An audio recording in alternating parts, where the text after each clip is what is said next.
Welcome to the Terrible Podcast with your hosts from SteelersDepot.com, where you can find all your latest and greatest Steelers news. It's Dave Bryan and Alex Kozora, always lit, talking Steelers. And now, here's Dave and Alex.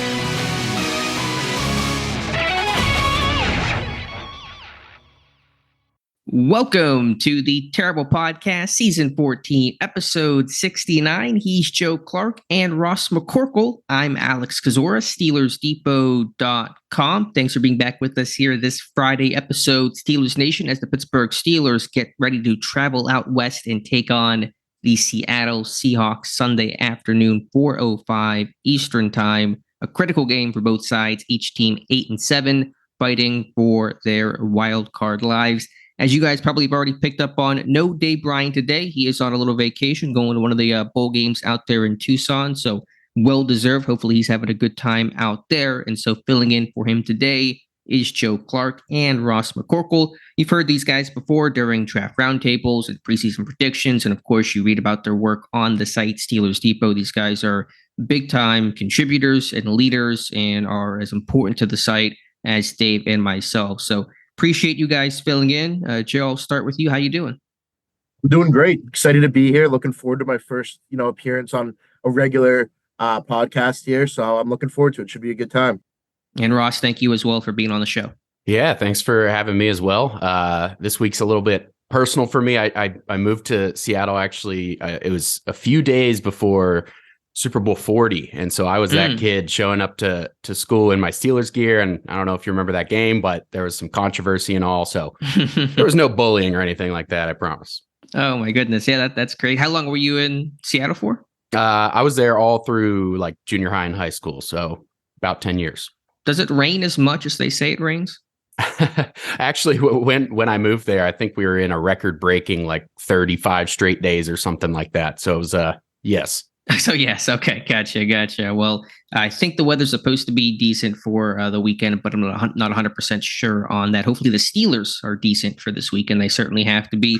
Let's just dive right on in with the injury situation for both sides, notable names for Pittsburgh and for Seattle. For the Thursday report and the Friday report, not out yet, recording this Friday morning, not practicing on Thursday, included linebacker Landon Roberts with the pec injury suffered against the Bengals. Minkah Fitzpatrick has been a DNP on Wednesday and Thursday, despite some optimism from Mike Tomlin that he would practice in some capacity this week. Limited was Kenny Pickett. He's been limited on Wednesday and Thursday and all of last week, practicing full. Trenton Thompson with his neck injury that caused him to miss the Bengals game. So mixed bag overall. Roberts told reporters don't count him out, but it's not looking good for him. Fitzpatrick almost certainly will not play, unfortunately. At least it appears Thompson's going to come back. And then, of course, all eyes on Kenny Pickett, limited. To me, this thing is still very much tracking and trending for Mason Rudolph to start on Sunday. Ross, I'll start with you. Your kind of thoughts on the quarterback situation and Pickett's, practice availability. Yeah, I mean, I think the prevailing narrative right now of Tomlin being able to use being able to use Pickett's injury as an out to allow Rudolph to play and to allow to ride that hot hand. I think that's most likely what's going to happen. And next week, if Rudolph performs well, then he's really going to have a tough decision to make. I'm still in the camp that it's too early to move on from Kenny Pickett. There's a lot of people calling for Mason Rudolph. I think I saw a comment yesterday. Mason Rudolph and Deontay Johnson or George Pickens were going to be the next Ben and Antonio Brown. So the hysteria is in full swing. But I think we've only seen 2 games with Kenny Pickett, or 1.5 games with Kenny Pickett sans Matt Canada, and he threw for I think 70% completion percentage, 348 yards or something like that. I want to see more of that without Canada. So. But for this week, Rudolph, I think, is probably going to be the play. Joe, is that your read as well, that Rudolph's going to get the nod here? Yeah, unless Pickett somehow logs a full practice today, I just don't know how he can really prove to himself that he can keep himself healthy and protect himself against, a Seattle defense that has a pretty solid pass rush anchored by Boye Mafe. I think just for Pickett's health, going with Rudolph for this week's going to be the decision that the Steelers make. I don't really see any way that Pickett suits up again unless he can somehow manage to log a full practice today. But given that he's been limited all week, last week really limited, I don't really know how many snaps he's gotten. I know Patrick Peterson on his podcast kind of just said he's on the field and wouldn't dive into how many reps he was getting in practice earlier this week. So I think that Rudolph is going to be the guy for Sunday. To my understanding, limited often means, and just based on some of the reporting with Pickett, individual drills only, not working in team. And I know that on Wednesday, Rudolph confirmed to reporters he got all the starter reps. So I don't think Pickett's worked in team. To me, it does not sound like health is necessarily the issue. Tomlin, though, could cite, and Dave and I mentioned this, I believe, on Wednesday's show, just a lack of reps. That, yeah, he was healthy, enough to play technically, but the reps weren't there and didn't want to put him in that situation. So that also might be the out that Tomlin uses. But we heard Kenny Pickett and Mason Rudolph. We also, of course, heard Pickett speak on Wednesday, and he did not seem happy. He was itching to play. He told reporters he feels healthy. It's up to the coaches and trainers and doctors to clear him, but he said he was good to go. And so in his mind, if he does not play this weekend, I think he's going to interpret that as, that they just wanted to go with Rudolph. And you have to wonder how that's going to sit with Kenny Pickett today, this weekend, next weekend, and during a long offseason. Yeah, Ross, I saw Chuck Pagano's comments in the Pat McAfee show yesterday saying Kenny's pissed, essentially from that answer that he gave, the one word no, to asking if he had learned anything on the sidelines. Obviously, what's a guy going to learn on the sidelines if he watches all the film he watches and all that? But yeah, I do kind of get the sense that, and it's natural for Pickett to maybe feel a certain type of way. I think he's by the time the game happens, he'll be 28 days post-injury or post-surgery, one or the other. That's the exact same timetable that he returned in college when he had the same injury and the same surgery. So all signs point to, if Rudolph had played poorly last week, Pickett probably would have been able to go, in my opinion.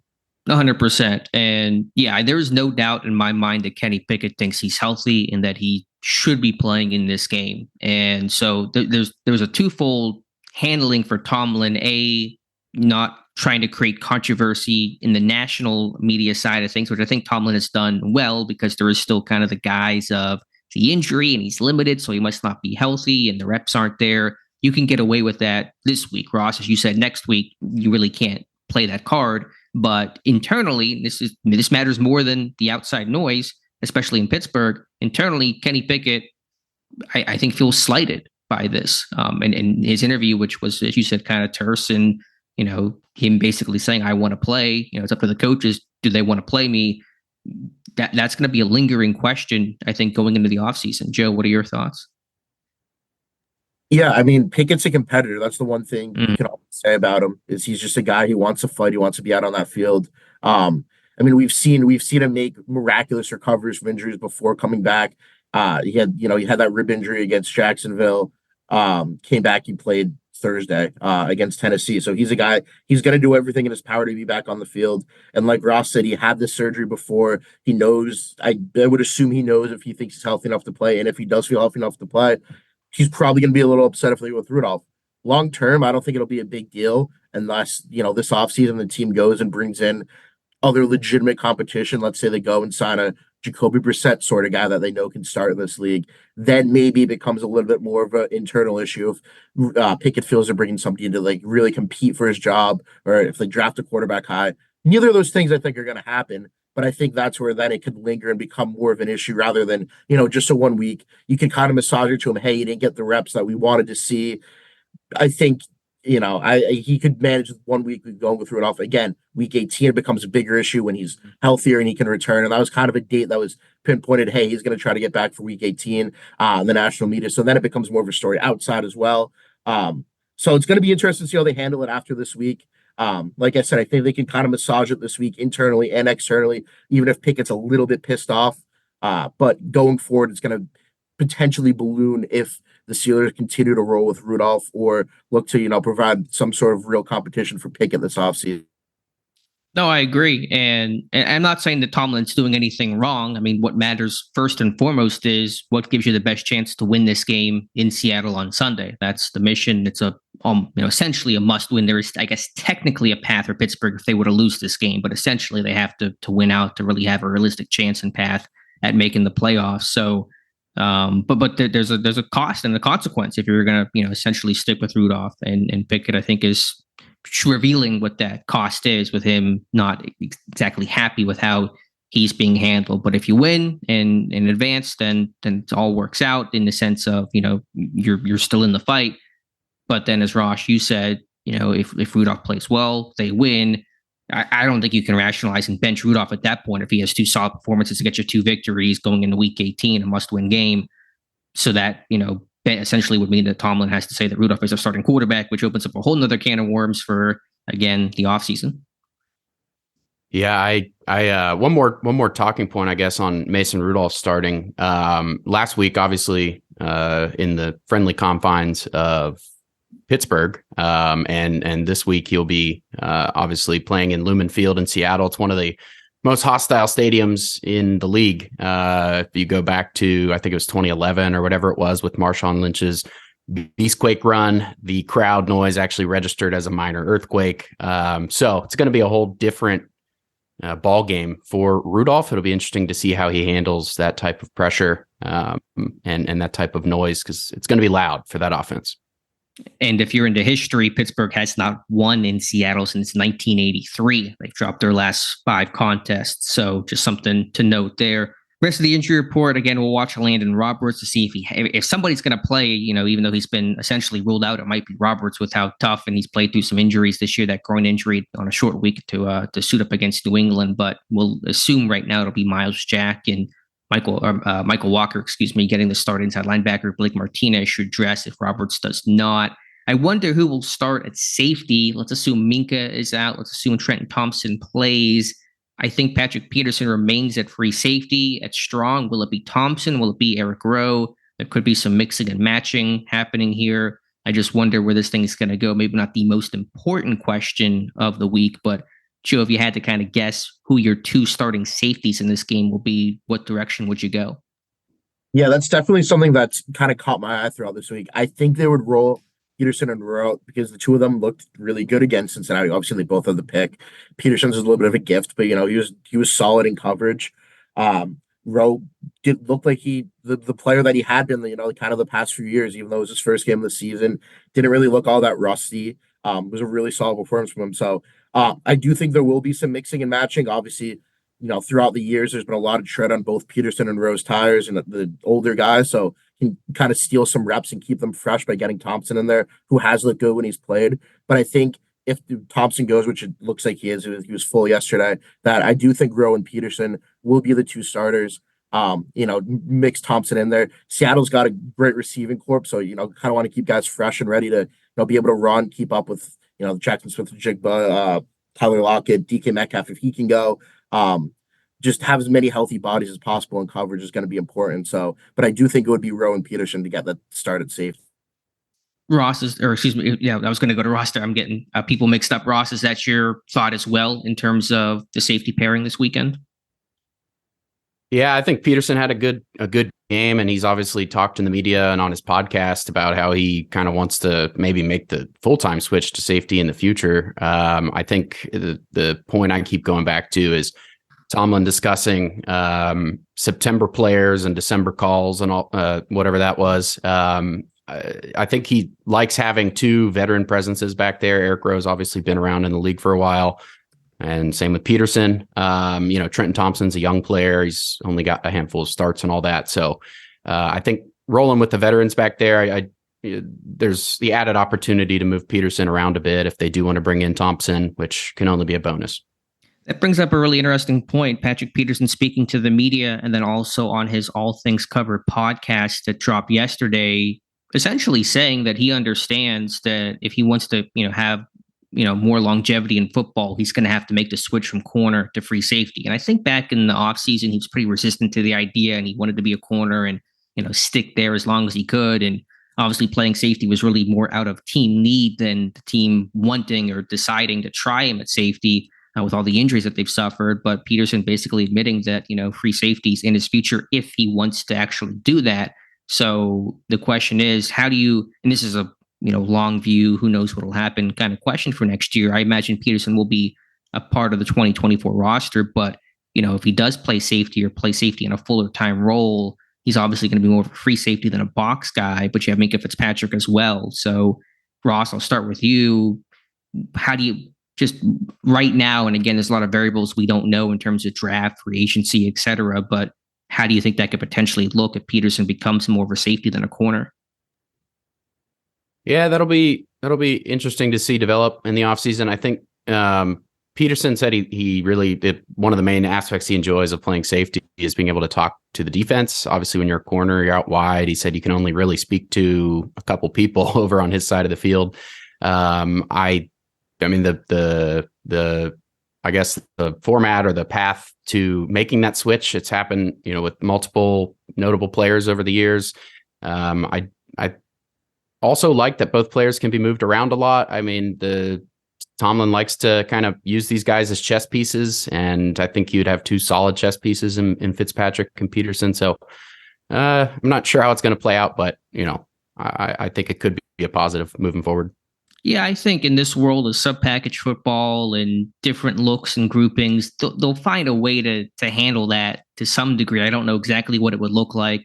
Fitzpatrick is more capable of playing in the box. He was doing so at a much higher clip this year before all the injuries struck this year, compared to previous years. So I think they can find a path for it. But Joe, what are your thoughts on a potential full or fuller time move for Peterson to go from corner to safety? I think it would be a great move for Pittsburgh. At corner, obviously, Joey Porter Jr. has kind of established himself this year. It's another draft where there's a lot of first and second round talented guys at cornerback. Assume the team's probably going to let Levi Wallace walk in free agency, but then Corey Trice Jr. is still an option. He's kind of the guy towards ACL, but he looked good in camp. He's somebody that could play corner. There's a lot of depth that can be found at cornerback. I think Peterson at this point, with the way he played, I mean, the 1 game sample size, but the way he played safety against Cincinnati, I think it could be a good move for him. Late in his career, he's a good leader back there. Like Ross pointed out, the communication aspect of it, he can talk to a lot of guys on that defense. He can kind of run things as, quarterback of him and Fitzpatrick, just two really smart guys in that secondary. For the Steelers, I think it would just be a great move. They can get some young, talented cornerbacks in the drafts, maybe pick up a guy in free agency, kind of revamp that room with the avatar corners like they talked about with Porter Jr. And if Trice can become something, I think it would be something that ends up being really beneficial if that's the route that Peterson and the Steelers opt to take.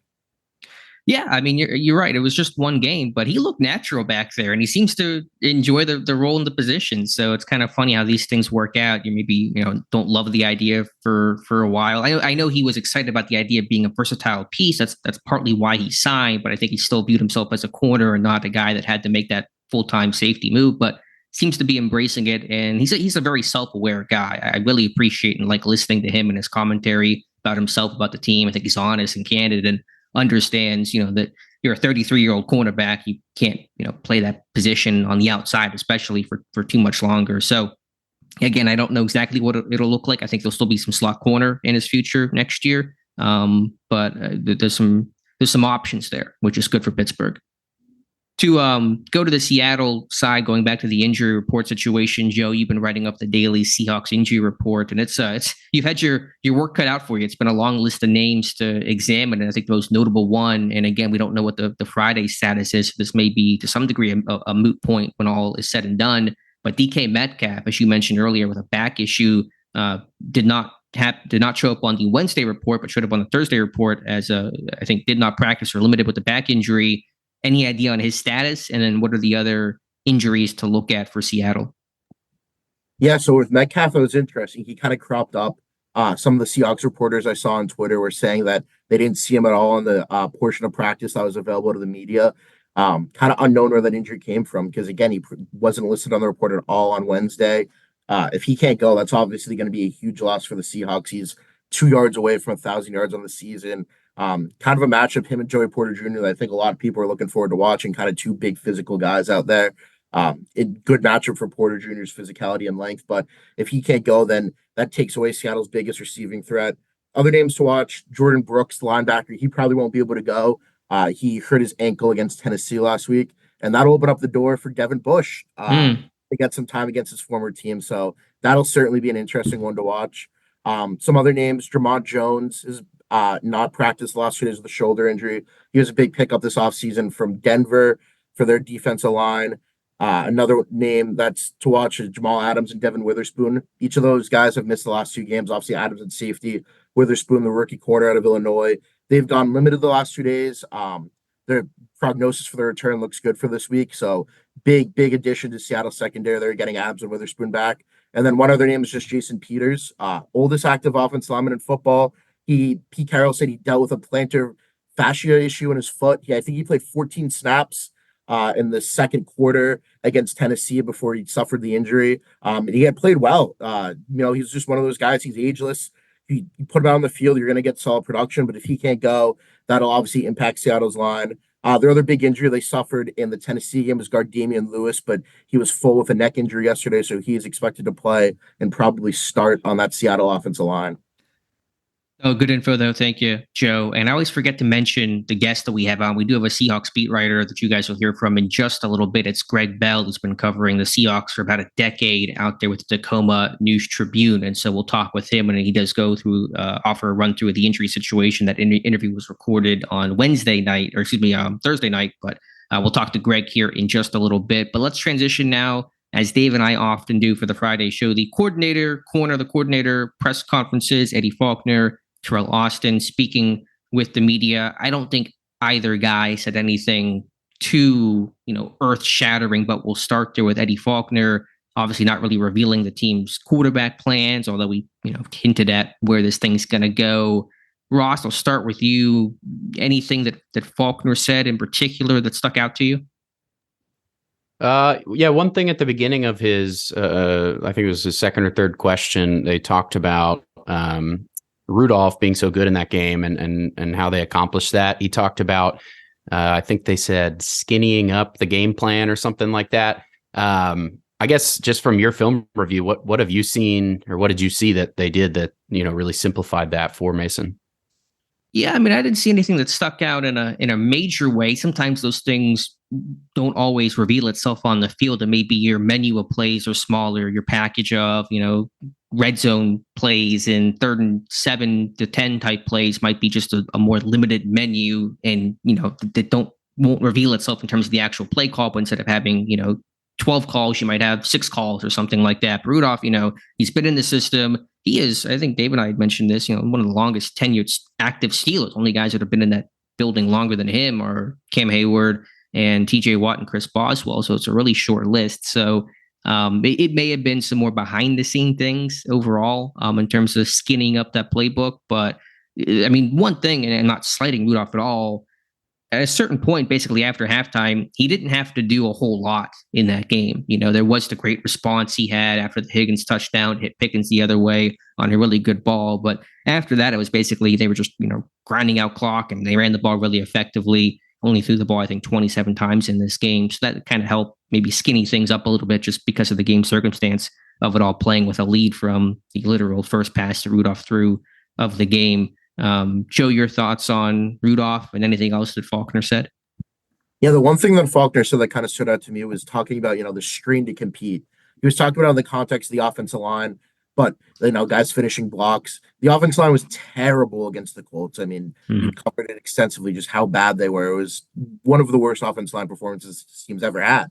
And they came out last week. They weren't perfect against Cincinnati, but they were solid. They kept Rudolph upright, open up some holes. Obviously we've talked the Jalen Warren block. We've talked about the Pat Freiermuth block you broke down. Faulkner also shouted that one out. Talk about Freiermuth, he had the huge game against Cincinnati the first time. They kind of showed him out of the game plan because they thought Cincinnati would take it away, and he still gave it his all with blocking. That's really an area you love to see from him. And that's trying to compete, just going out there and making their mark on the game. That's something we hadn't seen from the Steelers. They had, came out flatter against Indianapolis when they built their lead. They kind of died off. There wasn't really that, will to win and will to do whatever it takes to win. And we did see that against Cincinnati. And I was glad to see Faulkner kind of mention that, particularly with the line and guys really finishing plays is something that stood out to him. And it's something that the Steelers are going to need going forward if they want to win out and make the playoffs. You're right. I thought, the Colts kicked their butt in terms of the physicality in that game, especially in the second half, as Pittsburgh really wore down. And the Steelers really did the same to Cincinnati in the second half, really wore them down, running their feet, backs, linemen, as you said, the tight ends blocked really well in this game, Darnell Washington and Pat Frymouth. And you're right, Faulkner said it. I know that rightfully so, Warren decleating Jermaine Pratt gets all the attention, and it's an amazing block, one of the best of the season in the entire NFL. But Washington had a really good block. And then, Frymouth running Mike Hilton, into the Steelers sideline. Somebody on Twitter joked he was trying to add secondary depth to Pittsburgh with all the injuries. So, it was really well blocked across the board, and they just were physical and they had the effort. And as Faulkner said, the strain. So that was really good to see. Flipping over to the defensive side of the ball and Teryl Austin, anything that he said that stuck out? There was one comment for me about Joey Porter Jr.'s gloves, and Ben on his podcast suggesting to ditch the bright yellow gloves because it just kind of sticks out too much and will just increase the odds of you getting penalized. Ross, what were your thoughts on Austin's response, which essentially said we don't really focus on those things, we're just focusing on him playing with good technique, and the gloves really don't matter? Yeah, I don't know how much I mean, obviously it makes it more visible for him to, if he's wearing those bright yellow gloves against the white jersey or whatever. I don't know how much I buy into that mattering. I think obviously the technique is going to matter a whole lot more there. Sure. Porter's at, he's a few weeks ago, at least I haven't looked in the last couple of weeks, but he's one of the top 3 or 4 defenders in terms of penalties committed. That's kind of the lone bugaboo on his resume right now. He's otherwise had one of the better years in the league. I think there was a tweet put out by what's his name? Junior Fort Gang. I'm not sure. It's one of those analytics guys showing the different corners in man and in zone, kind of on a matrix. And Joey Porter Jr. was up in the upper right quadrant, meaning, he's excelling in both. So I think he's, doing everything that the Steelers are asking of him.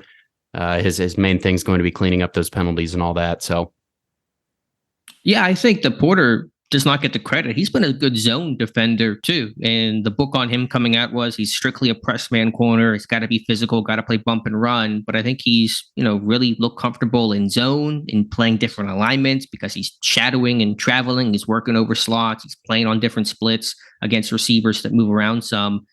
Because when you're facing top receivers, offenses know that you're trying to shadow and take that guy away. And so their response is to change alignments and motions and move that guy around so he's not so static. And that puts corners into sometimes uncomfortable spots. But I think Porter's responded well. I mean, yes, I agree that when it comes to, penalties and avoiding those, technique is first. That matters more than your attire. But my response to Austin would be, you can do both. This is not either or, it's both and. Yes, you need to play with better technique and clean those things up. But the gloves, I think they do make a difference. I mean, I think you've heard stories of players and coaches, and Bill Belichick once getting on Julian Edelman for wearing these bright red gloves. And so to me, it's not, you can do both. You can change the gloves. And then of course you need to be able to coach the technique and the details of your position. So I don't think it was either or. I really want to see what kind of gloves he has on this weekend, because I'm sure he's thought about it, or maybe somebody's pulled him aside and made that comment to him. I just want to see how that looks. So, Joe, your thoughts on Austin, on Porter? Yeah, I mean, it's kind of just like what you said. Obviously, the technique matters. That's the most important thing. But when the technique's sloppy and poor, and if he grabs onto somebody, it's going to send out a lot more when he has bright colored gloves that are completely opposite. Clearly, it's him. So, yeah, I think it needs to be both. And, I mean, Ben Roethlisberger said it a few weeks ago too. He said you take the good with the bad with Porter because he does so much good that you take the bad when it's a penalty or two, but you don't have to take the bad necessarily. Obviously, the technique can be better, but if you just change the gloves, then maybe it reduces a penalty a game because they're not seeing it because it doesn't stand out as much. So yeah, I do think it matters. And obviously, I mean, I take no issue with Austin's answer. He's not gonna spend time in his press conference really breaking down Joey Porter's glove choice. Like True. So, but I do think in the context of things, like it should be something that probably somebody, like you said, somebody pulls him aside and he looks into the changes, because even if it takes away one penalty, it's a beneficial change. Yeah, and I'm not trying to, have this super color coordinated, but if the opponent's wearing white or light jerseys, wear white gloves. Patrick Peterson did in that Bengals game. If they're wearing, dark gloves, I think they are dark jerseys. I think the Seahawks have their navies this week. Just wear black gloves. You don't have to have this thing where it's, paint swatches where it's 100% identical, but just something little things can help. The details help. This stuff does actually matter. Just as a kind of random question, Ross, I'll start with you. Who has been the better rookie this year, Joey Porter Jr. or Keanu Benton in totality, start to finish, week 1 to now? Who has been the better player? Yeah, I think you have to go with Porter. He's matched up against he's shadowed some of the top receivers in the league at this point. DeAndre Hopkins, Jamar Chase. I think he had a shot at T. Higgins. We'll see how he does against DK Metcalf if he plays. Even if Metcalf doesn't play, they have, Tyler Lockett, who's another fantastic receiver. He's been around for a long time. Kind of curious to see if he would follow Lockett if Metcalf isn't able to go or how that would work. But yeah, I think I would have to go with Porter. Joe, would you take Porter or would you go Benton? I mean, Benton's done it. He got more playing time earlier in the season. He's right. Yet to hit that rookie wall. He's really been consistent throughout the year, and both guys have stepped up in an area of their rooms have kind of. I mean, for the defensive line, Cameron Hayward went down week 1. They have some guy. Marvin Leal hasn't been as good as we thought he would be heading into this year. So Benton's really stabilized that line, and the quarterback room for Porter. I mean, it has been that good around him. Peterson struggled early in the season. Give him credit; he's rebounded. He's been really good the last few weeks. Levi Wallace has been great. But I think I will go with Porter because that week 5 game when he got his first real reps against Baltimore, that really changed the dynamic, I think, of this cornerback room. Like, he really asserted himself and he really stood out. Defense kind of went on a run from there. They weren't getting torched as much in the passing game. And he's, like Ross said, he's ranked in the upper right quadrant of all these things you look at of how good he is in coverage. He's just been one of the best quarterbacks in football. I love Benton. I love what he's done for this team. I don't think he's been one of the best defensive linemen in football. He's been one of the best rookies in football. But I think I'd give the edge to Porter in this particular head-to-head. Yeah, I think Benton's been a bit more consistent, but Ross makes a really good point about the difficulty of the challenge that Porter has had to be a rookie and to come in, by the Titans game, I think week 9 that was, where he's, shadowing the top receiver in DeAndre Hopkins. And at the time, I think Pittsburgh kind of downplayed it a little bit about screen game and kind of hiding some of the tackling aspect of Porter's game, which has improved by leaps and bounds, by the way. I think, people still typecast Porter as this press man guy, and certainly that's his kind of bread and butter, why he got drafted where he did. But his tackling is much, much better now. His zone coverage, I think, is really solid. His feel for the game has improved by a ton, even just compared to early in the season and certainly compared to training camp. But yeah, I think, Ross, you convinced me on that, just the difficulty of being that top guy week in, week out and stepping up probably trumps what Benton has done overall. Yeah, I mean, what does this secondary look like if a guy like Joey Porter Jr. doesn't emerge in the way he has? Like, are you able to move Patrick Peterson back to safety? And then what does that leave for the safety room? I mean, so I think he's been very, very important. No, that's a great point there. Anything else from you guys from Faulkner and Teryl Austin that stuck out to you? Any comments that I didn't mention? The only one I would say from Austin is there wasn't a ton of confidence, I don't think, with Jalen Smith coming in. I mean, obviously they signed him earlier this week. They don't know a lot about him, but it was just kind of like, a we'll see. I feel like that's kind of a signing just in case, Roberts' injury ends up being worse than they thought it was, or God forbid, they suffer another injury to the inside linebacker room. But he just didn't seem all that confident. I mean, look, there's only 2 games left in the season. I don't know how much they would get from him anyway, but it wasn't really exuding confidence that we're going to get a lot from Jalen Smith this season.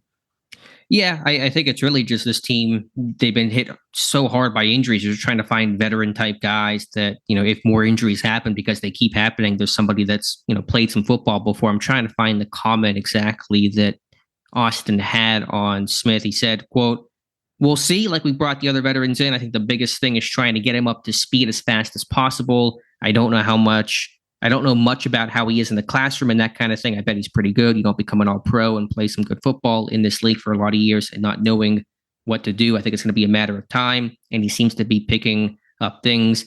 The little bit we've given him in a day, he's picked that up okay. So yeah, it's going to be a learning curve. And, it's kind of like Miles Jack, but Jack had the benefit of he was in the system last year. And so it was probably a much quicker pickup. And with Jack, it was kind of more about getting back into football shape and conditioning than it probably was, him understanding the details of the playbook. So, I mean, hopefully you don't have to see Jalen Smith, just for the simple fact that likely means more injuries have occurred and this team has suffered more than their fair share at inside linebacker and at safety just down the middle, really, really hurting them. So Ross, is that kind of your thought as well? Probably won't see Smith. And if we do, likely means somebody got hurt.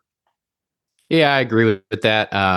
Also, Blake Martinez is still around, and he's been preparing in the system for, obviously a few more weeks than Jalen Smith will have had the opportunity to. I think it was interesting to hear from Smith himself and say how he's been in this position before, signing with the team on a Friday and being expected to play on a Sunday. And, I think he actually gave 2 examples, signing on a Wednesday and playing on a Sunday. So this is something that he's done before. I don't think he's obviously going to have the opportunity to do that this week, but if they do end up needing him, I think he would at least be semi-serviceable. You've seen it with Eric Rowe now, with Miles Jack, some of these guys coming basically off the couch, off retirement and stuff like that, playing well. So I don't think we'll see him, but if we do, I don't think it would be a huge liability.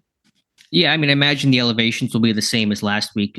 Jack and Rowe getting elevated. You can only have a max elevations of 2 guys. So maybe for week 18 on Smith, but we'll see how things go and see Robert's status as well, because it does not appear to be season ending. We kind of thought, okay, he's unlikely to come back when we saw that injury happen against the Bengals early in the second quarter. Now it seems like maybe there's even a chance for this week, but more likely maybe something could happen in week 18. So that will also lessen the odds that Smith is available. So with that in mind, mentioned earlier, I have a Seahawks beat writer on the show, recorded that interview on Thursday night, just to be clear. And that man that we're talking to today is Gregg Bell of the Tacoma News Tribune, longtime Seahawks beat writer. Be sure to follow him on Twitter at GBellSeattle. We'll take a pause and come back with Gregg. And welcome back to the Terrible Podcast. And again, as we mentioned, top of the show, I have a special guest today. He covers the Seattle Seahawks for the Tacoma News Tribune. You can find him on Twitter at GBellSeattle. It's Gregg Bell. Gregg, thanks so much for being here. Thanks for having us, Alex. Happy holidays. Yep, same to you. So big game here this Sunday between Pittsburgh and Seattle for both sides. Both teams 8-7. It's funny, these are the 2 teams with winning records and the worst point differentials of teams with winning records. So you kind of want to see which team is going to come out on top here. Just to start things off, Gregg, Geno Smith, great year last season, some regression this year. I know he's had some injuries too. He's back now. Is that just normal regression kind of to the mean, or is there another explanation for why the numbers aren't quite as gaudy as they were in 2022? Well, Alex, it would have been unrealistic for anyone, including the Seahawks, to expect Geno Smith to equal 4,100 yards and 30 touchdowns and only 11 interceptions and leading the league in completion percentage of 69%. First career Pro Bowl. He made his first playoff start at the end of last season of his career. That was probably not realistic that he was going to set 3-4 team records that he set. He broke 3 of Russell Wilson's records last season.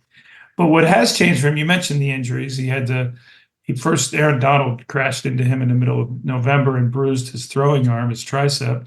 And he says he's still rehabbing on that. And then he tripped over a teammate December 7th in a practice and strained his groin. That cost him the next 2 starts. And Drew Lock has had to play 2 of the last 3 games because of that.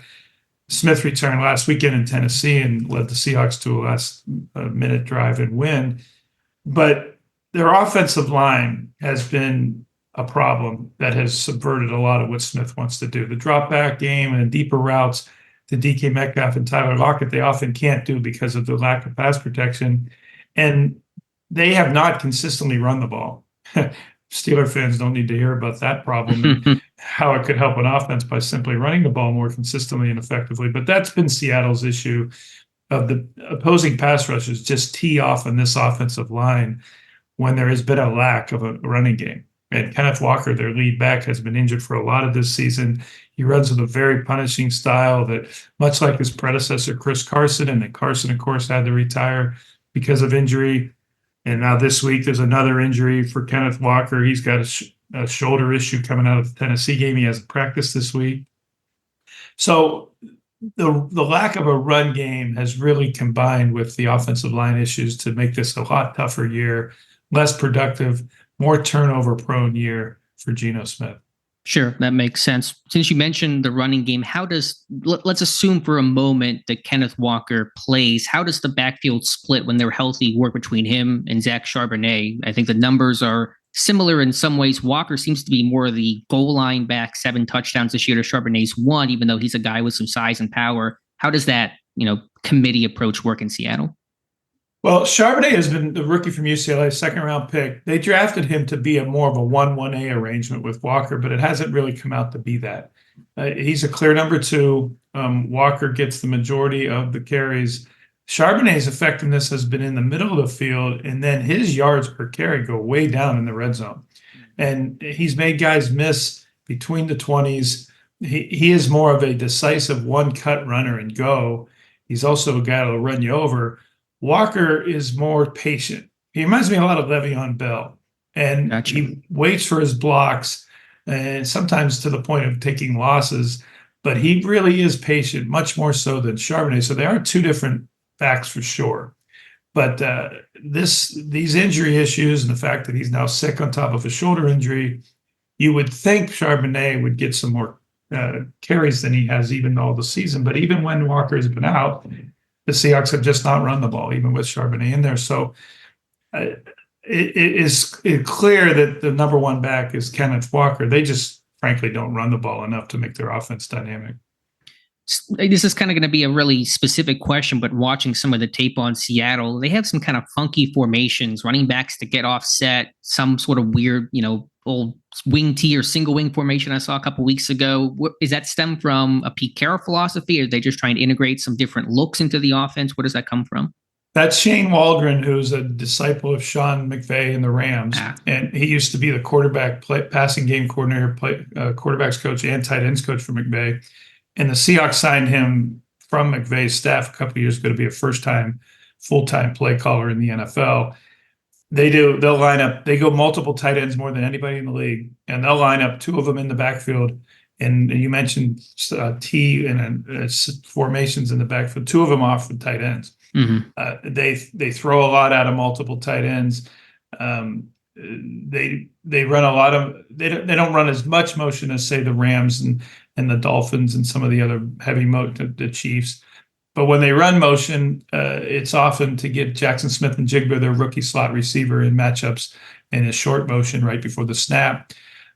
They don't motion too much with Lockett and Metcalf other than to reveal whether it's man or zone coverage. None of that jet motion or quick motions that, say, the Dolphins do. But some of the funkier formations is Waldron trying to get matchups and use their tight ends, multiple tight ends. Noah Fant, the former first-round pick of Denver, is the number 1 guy in the contract year at tight end. Will Disley, they gave $24 million to a 3-year contract before last season, is the number 2 guy. And then Colby Parkinson is a 3rd tight end that they actually split out wide as a wide receiver last week on the game-winning touchdown pass against Tennessee. He's 6'7", so when they do split him out, they're trying to get him in a height mismatch against a 5'11", 6-foot type of corner, and that's exactly what happened on the winning touchdown pass one-on-one in Tennessee last weekend. It's interesting coming from that McVay tree because the Rams are the most 11 personnel team in football, but Seattle is 13 personnel. It's kind of interesting to see that split. Greg, to take a step back from an injury view, it's a CVS list of names I saw in the Seahawks report today. Metcalf with the back. You mentioned Walker. Give me an overview of the guys most likely to miss this game, and especially on Metcalf. What's the status of that back injury? Well, that's a new one. He wasn't reported to have had an injury coming out of the game last weekend in Nashville, and he was listed as a full participant and no injury issue yesterday. So the presumption is he got hurt in practice doing that. He has missed practice time, sometimes entire weeks of practice, yet still played. He's had rib issues. He had a hip injury. Anyone who watches the NFL knows the guy's a tank. He's 6'4" and 240 pounds. Mm-hmm. It takes a lot to sideline him. This injury being somewhat new, I can't tell you how likely it is that he'll miss the game, but knowing Metcalf and how just physically superior he is, I'd be surprised if a midweek injury, a back injury, would keep him out. The Seahawks are really conservative between games of not practicing guys that are even sore or any issues at all. And a back, I'm sure they want to keep quiet. It wouldn't surprise me if he doesn't practice again tomorrow, yet still plays. Jordan Brooks in the middle of the Seahawks defense is an issue for Seattle. And I think it's an issue that Mike Tomlin and the Steelers are already focused on attacking.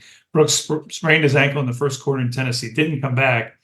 And that changed entirely how the Seahawks wanted to play. They were going to use Devin Bush, you all know him, former Steeler first-round pick, as a big nickel against Derrick Henry and the Titans. And then when Jordan Brooks got hurt next to Bobby Wagner, they had to move Bush from that more of a hybrid nickelback role on special situations to a base inside linebacker. Mm-hmm. And he hasn't played much of that this year. They've moved him around, and he's been a backup to Jordan Brooks most of the season. He's been on a lot on special teams, Bush has, and they've been playing him recently they go dime, and they use him as a big nickel in the dime. Well, if Brooks can't play, and he hasn't practiced, and Pete Carroll has been really downplaying his possibility of playing this week, then Devin Bush will slide into the starting spot as the base inside linebacker next to Wagner. The Seahawks getting back Devin Witherspoon, their best defensive player this year as a rookie, the corner who starts out left corner, and then when they go nickel, he's more of a traditional covered cornerback, slot cornerback inside. He's also a really good tackler for his size. Mm-hmm. He's had a hip point and missed the last 2 games. It looks like he's going to be able to play, but Devin Bush in the middle next to Bobby Wagner, and the Seahawks' problems all season was stopping the run. I really think the Steelers' offensive game plan starts with running at the middle of Seattle's defense and testing what they gave up 162 yards to Tennessee last week. And that typically is Pittsburgh's goal, sometimes more successful than others. But yeah, they always say it, right? Yeah, in practice, it's a little different story. My last question for the offense is the tackles, Charles Cross, Abraham Lucas. I know he was hurt. He came back a couple weeks ago. To me, on tape, Cross seemed like he was struggling some. A couple of young guys. What's your evaluation of both those players? Well, they think they have bookend tackles that are going to be their starters, 4-year starters. They started both as rookies last year. And Abe Lucas on the right side was out for 2 months with a knee issue that just came off, as you mentioned, injured reserve a few weeks ago. So it's only been a few games they've had both tackles starting. And Abe Lucas went out after the opening game and didn't come back until a couple weeks ago. So they haven't been together. Cross has been beaten by some of the elite edge rushers off the edge. And he's the 7th pick in the draft and first round pick for them, one of the picks they got from Denver in the Russell Wilson trade. So they think very highly of him. They'll think a lot more highly of him if he can stop T.J. Watt and Lonzo Highsmith on Sunday. And they're going to chip. They're going to keep some of those extra tight ends in the block. They're going to bring DJ Dallas in on 3rd down the block. They'll have Charbonnet, the running back, in the block. I'd be very surprised if Cross and Abe Lucas are one-on-one with Highsmith and Watt for much of the game on Sunday. Sure, that makes sense. Defensively, getting sacks from a lot of places. 8 guys, have at least 3 of them. Mafe, others, really leading the charge. Is that an intentional goal to have that, source of sacks from so many different people, or is it just kind of the collection of talent they built up over time? Well, it's actually an ad hoc pass rush now that they lost Uchenna and Nwosu. Their leading pass rusher went out for the season with a season-ending injury in early October. And since that injury, Alex, they have really much just kind of had ad hoc and mixed and matched. Mm-hmm. Boye Mafe had a sack in 7 consecutive games to set a Seahawks record, and he's been really quiet since then. He's only had, I think it's 1 or 2 sacks here in the last month. They tried to sign Frank Clark, who they, of course, drafted out of Michigan and had for a couple of years, and including a Super Bowl year. And then he left to go to Kansas City. He came back, and he's been a non-factor. They signed him right after the Nwosu injury, and he's been a non-factor. In fact, a healthy scratch for 2 of the last 3 games. They have a rookie from a 2nd-round pick from Auburn, Derek Hall, who they've tried opposite of Boye Mafe. Darrell Taylor, another 2nd-round pick from 2020, opposite of Boye Mafe. Jaron Reed has really been the more consistent pass rusher from inside, a defensive tackle, 3 technique type of tackle, and sometimes plays off the nose. He's been an inside pass rush to complement Boye Mafe. Draymond Jones, they have Draymond Jones they signed from Denver for $51 million offseason contract, which is really expensive for Seattle.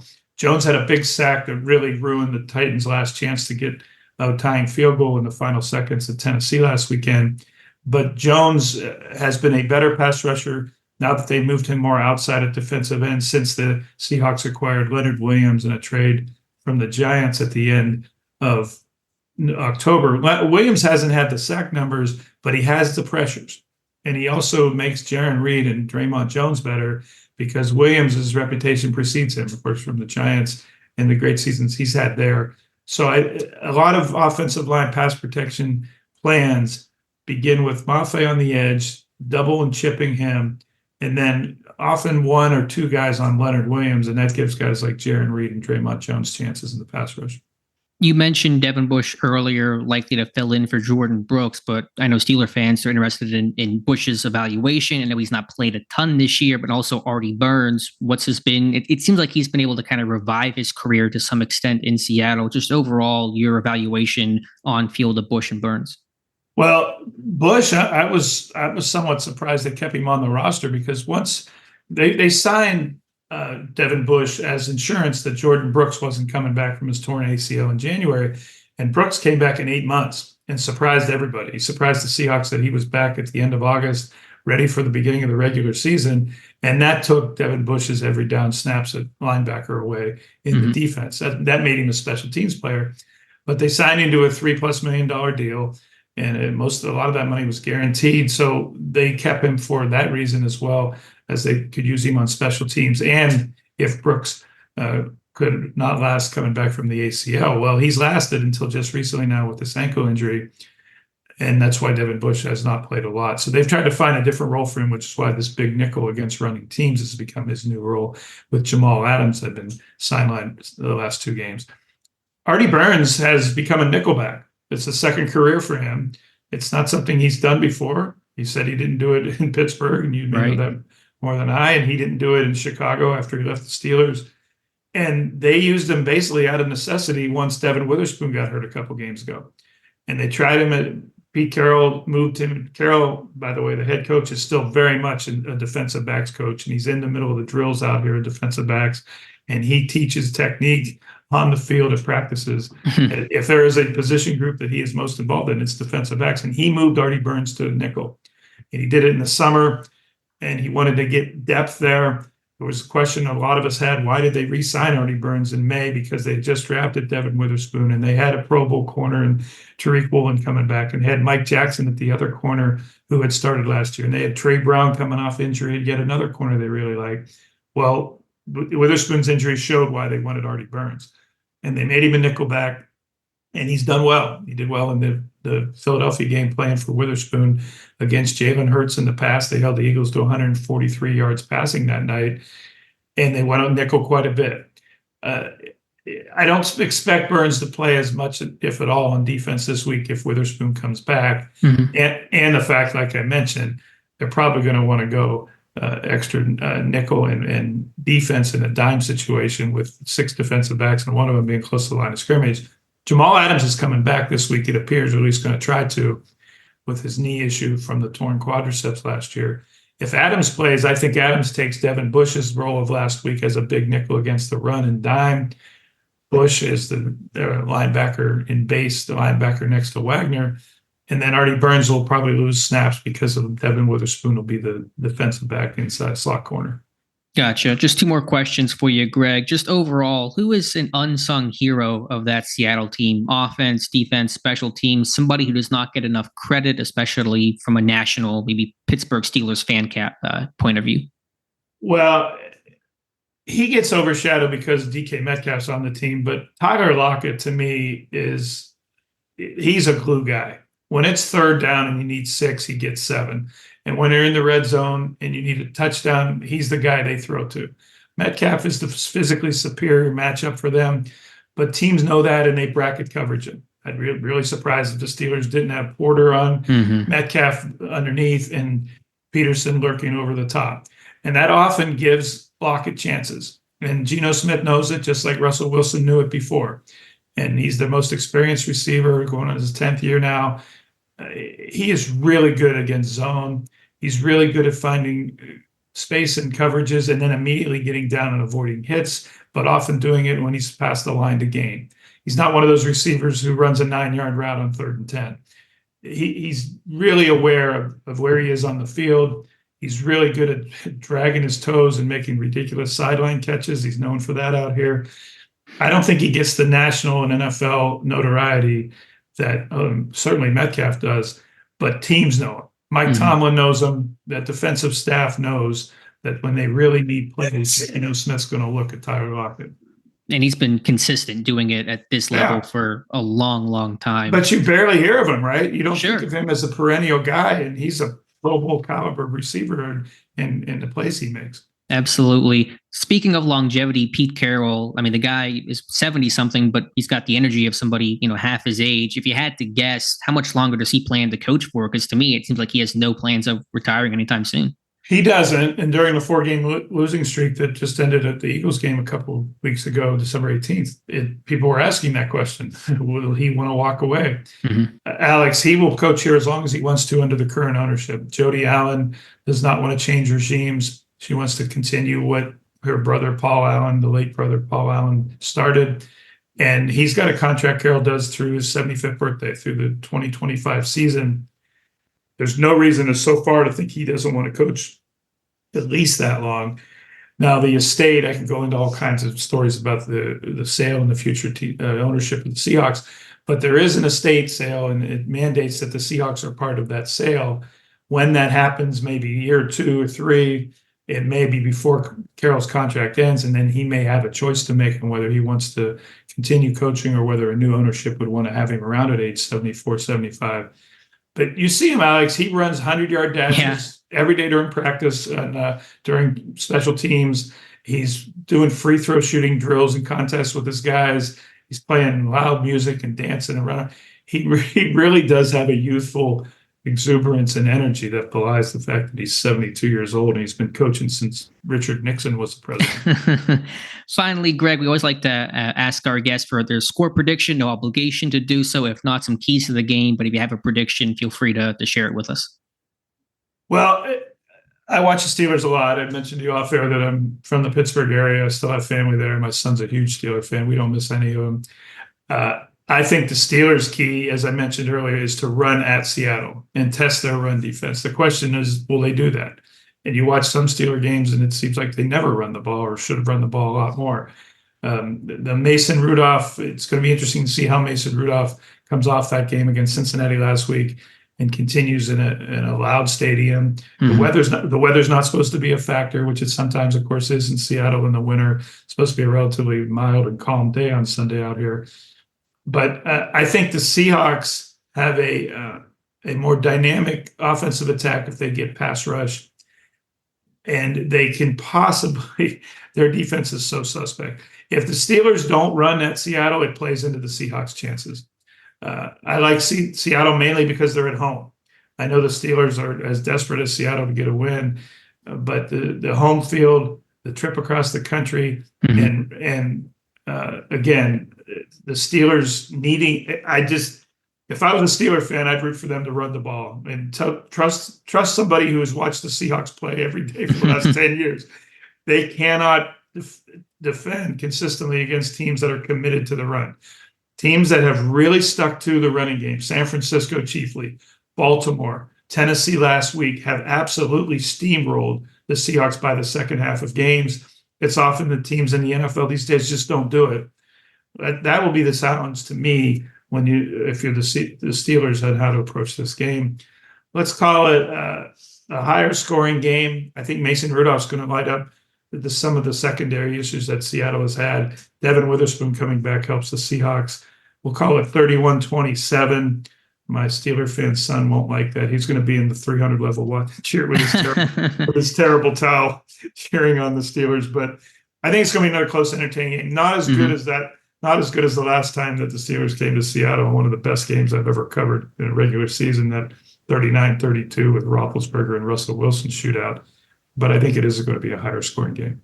Gotcha. Yeah, Pittsburgh has to run the ball. They do not win when they don't run the ball and don't run it effectively. So that's what it's going to come down to. Greg, thank you so much. Really appreciate your time. Happy holidays, happy New Year, and good luck on Sunday. Yes, sir. Thanks a lot. And happy holidays and happy New Year to all the Steeler fans out there. Appreciate it. And welcome back to the Terrible Podcast. And again, our special thanks to Gregg Bell for his valuable insight. Now, he's a busy man around the holidays, and so really appreciate him taking the time to speak with myself last night. Again, be sure to follow him at G Bell Seattle. That's Gregg Bell, longtime Seahawks beat writer, currently with the Tacoma News Tribune. Ross and Joe, let's ourselves preview this game. Again, both teams 8-7. The worst point differentials of teams with winning records in the NFL. Currently, Pittsburgh at -34, Seattle -32. Seattle was on a 4-game losing skid and then had 2 wins back-to-back in the last 2 weeks against Philadelphia, and then a crazy last-second win against Tennessee. Of course, Pittsburgh getting off the schneid with their big, comfortable victory against the Bengals last week. We'll start with the Seahawks offense. Geno Smith back at quarterback last week after missing time with injury. Still don't know the status of Kenneth Walker, DK Metcalf, etc. Ross, I'll begin with you. When you look at the Seahawks offense, what concerns you? What worries you? What do you think fans have to watch out for? Yeah, I think Geno Smith, just being the veteran that he is and having that mobility, that's always a concern. He's able to, I think Tomlin talked about it on his Tuesday presser.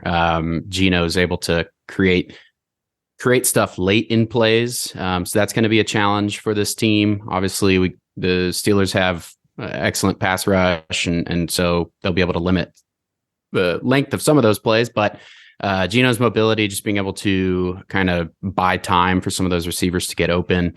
I think that is going to be a struggle. Obviously, the injuries that they have and some of the question marks there could have a significant impact. Like I was talking about earlier, Joey Porter Jr. matching up on DK Metcalf. If Metcalf isn't able to go, they do still have weapons. They have that rookie, even Jake Bobo's played hero for them a couple times this year. And Tyler Lockett, I think he's had 4 or 5 straight seasons over 1,000 yards, and he's approaching that number now. I think he's definitely wanting to push to hit that 1,000-yard mark for his 5th straight year. So overall, Seattle's offense, the Geno Smith mobility thing is what scares me the most. Yeah, he had that career year last year, and the numbers have come down a little bit. But as Greg said, expected some regression. It was probably unsustainable to put up the really kind of bonkers numbers he did a year ago. And by the way, shout Greg out on Twitter if you guys have not done so already. Forgot to mention that. Let me get his Twitter handle one last time for you guys. That's at GBell Seattle. Let him know that you heard him on the show and appreciate him coming on. Joe, when you look at the Seahawks team beyond Geno Smith and beyond maybe a DK Metcalf, what else kind of concerns you with how they're built? Yeah, so Kenneth Walker, obviously he's on the injury report this week, but he's the type of back that can hurt the Steelers. He's been pretty solid this season. He's been a weapon for Seattle, kind of help them withstand the loss of Smith with Drew Lock. He had a pretty solid game in that Monday night win against Philadelphia. And it's really just, I think the pass rush for Pittsburgh is going to be key. Seattle's offensive line isn't great. Charles Cross, I think, is probably their best guy on that line.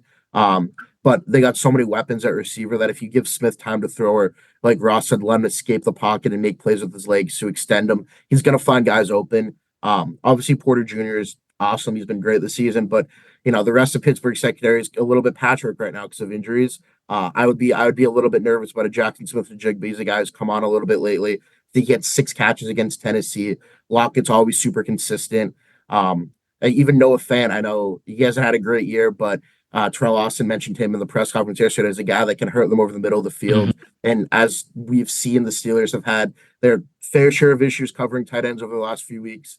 Michael Walker, not necessarily the best guy in coverage over the middle of the field. So, Fant's an athletic guy. He's got some speed. He's big. So it's definitely their passing attack is definitely a little bit worrisome heading into this one. I think it's really going to be paramount that Pittsburgh, brings pressure, maybe bring some of the simulated pressure they did against Cincinnati just to throw some different looks at Seattle. I think that's going to be pretty important if they want to win this game and, kind of keep their playoff hopes alive.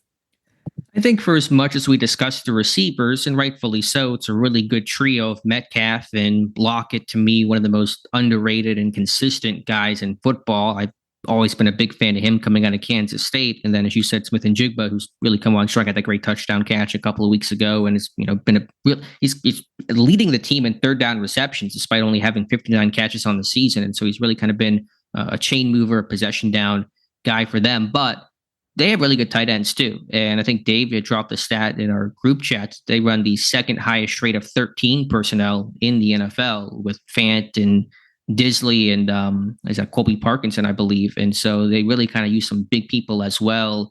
And while Fant had a really hot start to the year, I think 45% of his yards came between weeks 2 and 4.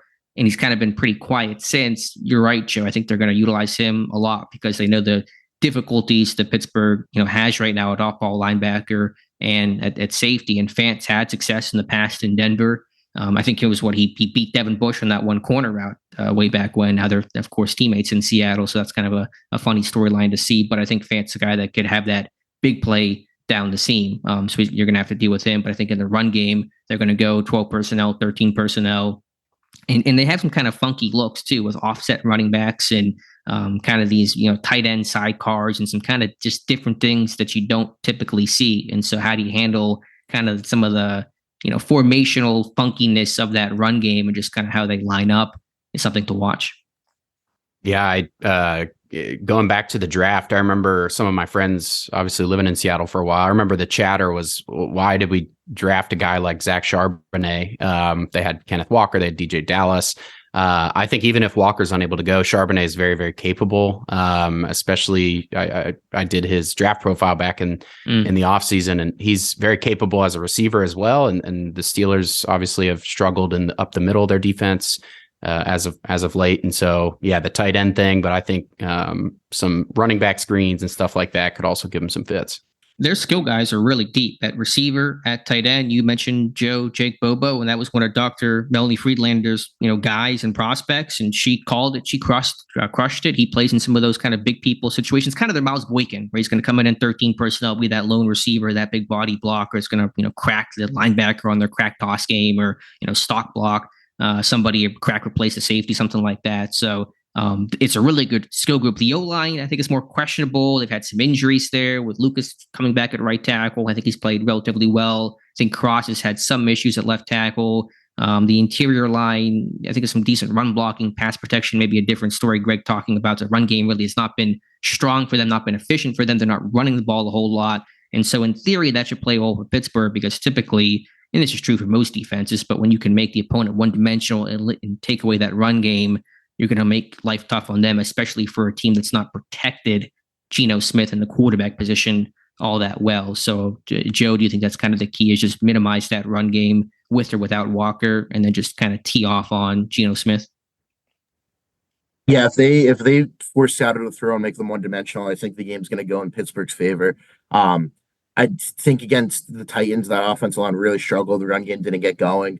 Obviously Lewis is coming back, but Anthony Bradford and Abraham Lucas on that red side of that line haven't really been all that special this season. So I think it's a game where the Steelers really have to get some push. Big opportunity for Keanu Benton, Cam Hayward, really plug a hole in the run game. If they let Walker beat him or Charbonnet beat him, it could be a long day because then it sets up the play action. It opens up a little bit more in the pass game for Smith, and he can see more of those funky formations that can kind of run some more off of that. So yeah, I think they're going to have to really, that's going to be the primary focus, and then getting pressure and being able to tee off on Smith. That's the path to winning this game. Ross, if you're Pittsburgh and you're coming up with a game plan, what are you doing to try to best, minimize the Seahawks offense? I think with Geno Smith tending to hold on to the ball a little bit longer, the pass rush is really going to come into play. I think Abraham Lucas, he suffered a knee injury early in the year. I want to say it was week 1 and wasn't able to play until just a few weeks ago. I think this will be his 4th or 5th game back. He's allowed, I want to say 6 or 7 pressures over that time and 1 or 2 sacks. So he hasn't allowed a ton, but on the other side of things, TJ Watt, I believe he had 6 pressures in last week's game alone. So that's definitely going to be a matchup to watch. In terms of like schematically overall, I really think being able to limit some of these. I mean, Tyler Lockett is one of the best route runners in the league. He has been for a long time.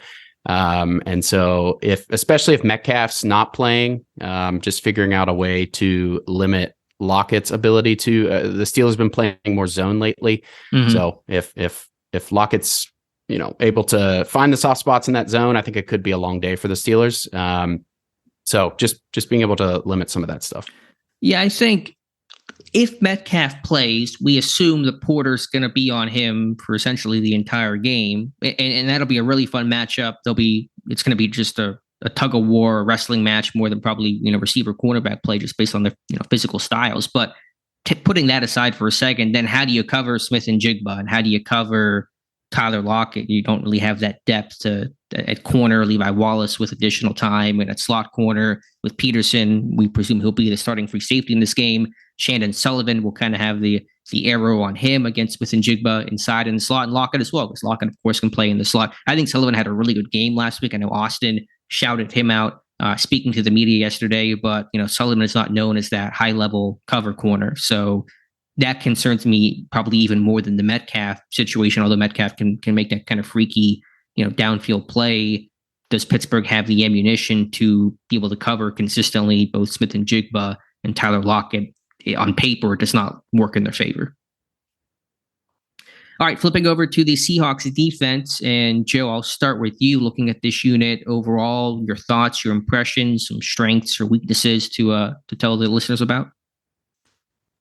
Yeah, so I think the loss of Jordan Brooks is going to be a pretty big one. Obviously, we've seen what Devin Bush can do. Seattle seems to be a little more confident in his abilities, but Brooks has kind of been a do-it-all guy on that defense. Not having him is definitely going to hurt a little bit.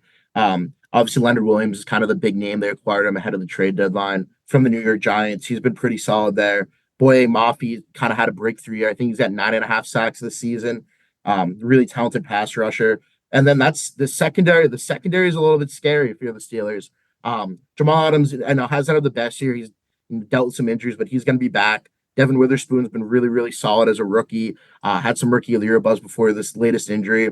And then we saw Julian Love had a really nice game against the Eagles 2 weeks ago at safety. Him along with Quandre Diggs are a really nice safety duo. Bobby Wagner, veteran on the inside. He'll be next to Bush.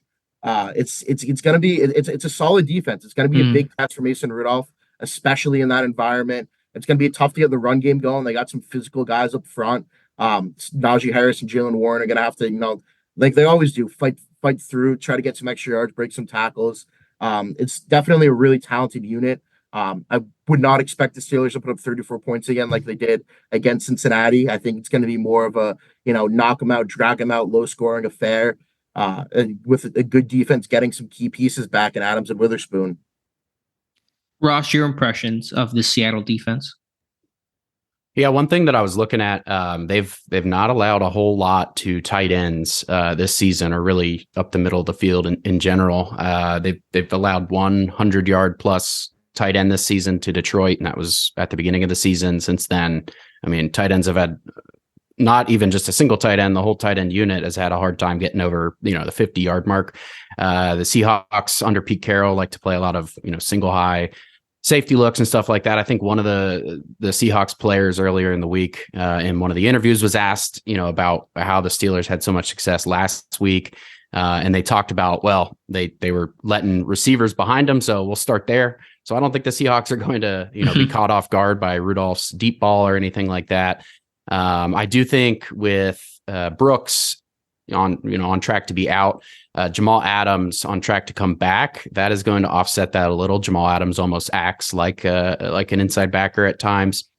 So I don't know, if Devin Bush is going to be the full-time starter, or if they might kind of help alleviate that issue with putting Adams in there a little bit. But yeah, overall, it's going to be a challenge.